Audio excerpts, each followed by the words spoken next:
As you can see, the chimney behind me, I got the caps, the old one, and the customer got me a new one. I'm gonna go up and install it. I'll give you more details when I'm up there, what's going on.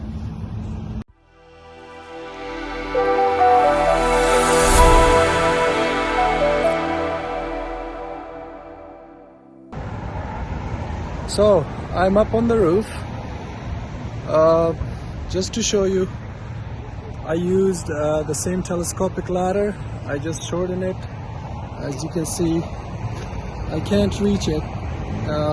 That's why I'm using this ladder. What they did is, this was a fireplace chimney. So most of the houses nowadays, they don't want to burn wood in their as you can see, there's two pipes inside. One is the 6-inch flex pipe, and the next one is 4-inch, and this one is 4-inch as well. The previous one, why it came out, is they used screws, and its flex pipe is not going to stay anymore.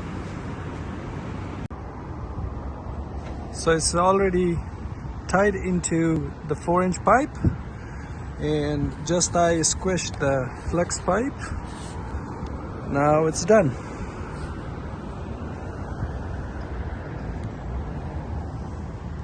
Just to give you a better idea, you can see across on the neighbor house, they're using it for their furnace.